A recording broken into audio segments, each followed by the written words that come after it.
A esta hora quiero darle la bienvenida a Raúl Ledesma, ministro de Ambiente, quien ya nos acompaña acá en los estudios de Guayaquil. Muy buenos días, gracias por estar aquí. Un saludo a todos los televidentes de este tan importante y prestigioso programa. Bueno, ministro, usted acompañó al presidente Moreno a esta 25ª cumbre del cambio climático, a la COP.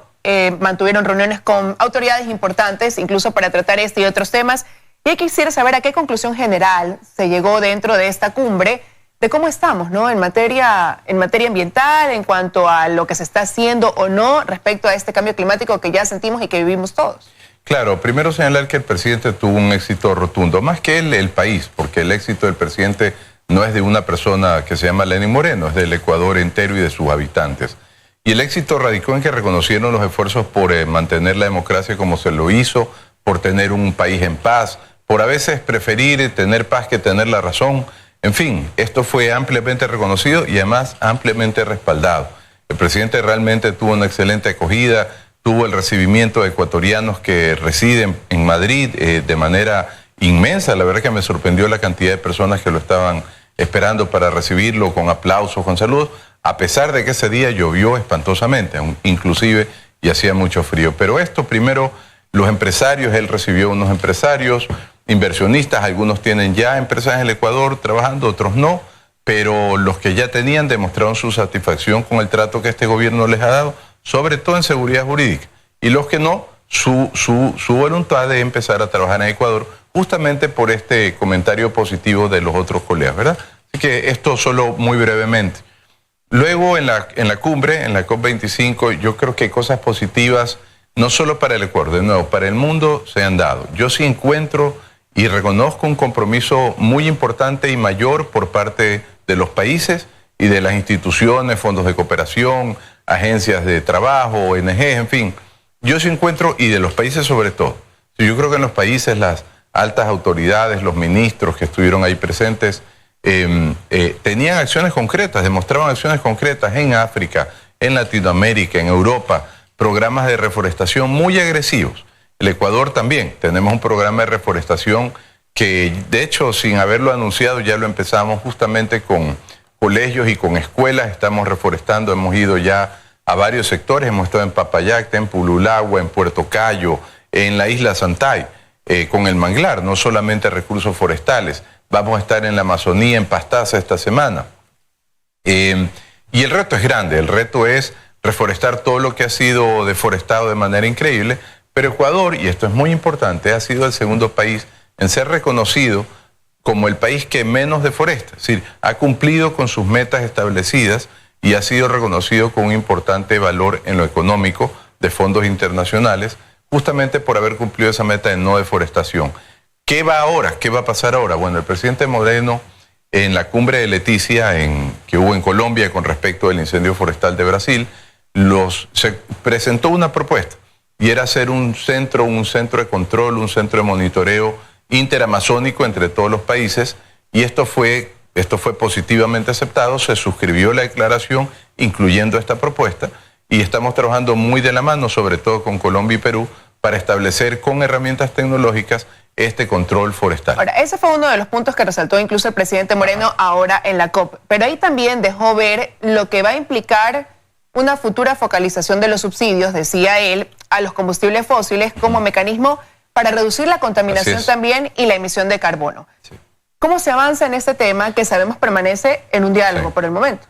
Bueno, lo que el presidente ha dicho es que va a avanzar en la medida que se llegue a los acuerdos razonables, pero lo que de nuevo recibimos en la cumbre de todos los países fue una felicitación inmensa por al menos haber intentado eliminar el subsidio de la contaminación. Pero lo real es que está en medio de un diálogo, entonces está tomando su tiempo, que se esperó resolverlo antes. Entonces ahí, ¿cuál es la proyección que tienen como gobierno, sobre todo cuando esta medida, lo decía el presidente en la COP, tiene pues otro impacto, ¿no? En disminuir esa contaminación. Claro. Entonces, ¿cómo va ese camino? Primero, sorprendente, y yo esperaría que en este camino, ahora, porque no ocurrió de esa manera, las organizaciones ambientalistas den el ok, o sea, den la aceptación a la medida, porque lamentablemente en el anterior momento en que se propuso la medida, ni una sola de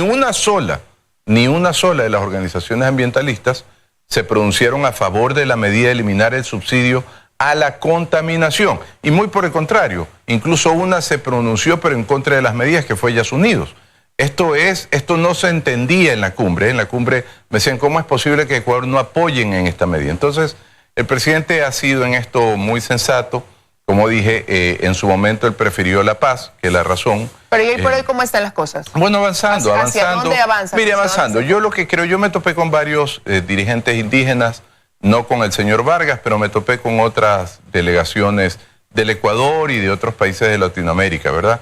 Y yo lo que le sugería a una de las señoras, sobre todo que estuvo con nosotros, porque fueron todas conversaciones muy cordiales dirigidas a esto, a avanzar en el diálogo que tenemos pendiente con respecto a la focalización y a la eliminación de un subsidio que contamina y que promueve la contaminación. En otros países no solo que no hay subsidio, hay impuestos para desincentivar el uso de combustibles fósiles. Y en esto solo hay un paréntesis. El presidente también dio una excelente noticia, que fue el cambio de matriz energética.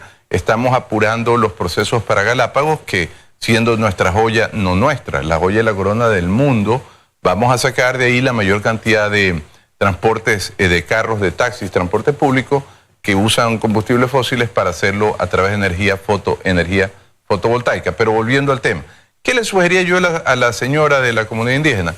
Tengamos más tolerancia, porque la presentación al menos de esta persona, que tuve la oportunidad de ver, era bastante, digamos, altisonante, molesta, malgenia, como que si alguien la estuviera atacando. Y en ese foro nadie la atacaba, había sido, al contrario, tratada con absoluta cordialidad todos los que formamos parte. Entonces, yo creo y yo le decía, mire, diciendo las cosas de manera más brava, más molesta, más altisonante, no va a conseguir mejores resultados.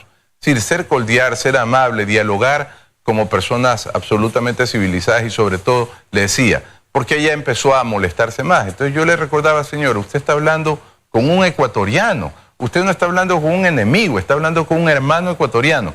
Tratémonos como hermanos ecuatorianos. Y ahí se calmaron las cosas y pudimos mantener un diálogo. ¿Usted cree que este tema vamos a tenerlo ya más claro o va a haber una resolución cuando empecemos en 2020? Porque difícil será ya hacerlo antes de que concluya este 2019, ya estamos a días de que concluya. Claro, bueno, yo espero que sí. La expectativa es que sí, que ocurra. Hay varias propuestas, hay muchas propuestas.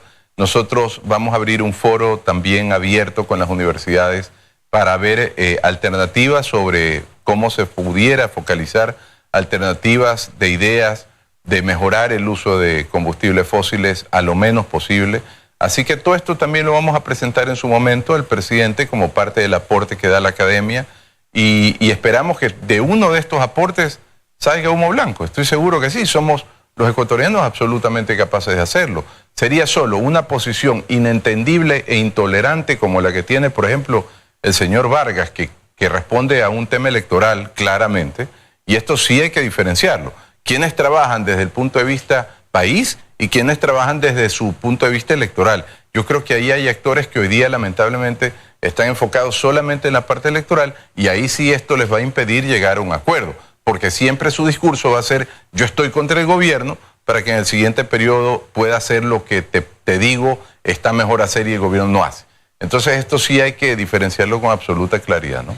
Y ya para concluir la entrevista, quiero preguntarle rápidamente sobre otro de los anuncios que se hizo, y era analizar la ampliación de la zona protegida de Galápagos. Sí, claro. ¿Cuánto más se piensa abarcar? ¿Cuál es ahí la proyección? Mire, el diálogo ahí con el sector pesquero también es muy importante, porque obviamente siempre hay este temor de que se les quite espacio para el tema de la pesca, pero hay que entender que el ampliar la reserva lo que hace es que le permite a las especies reproducirse con mayor eficiencia, con mayor tranquilidad, con mayor velocidad.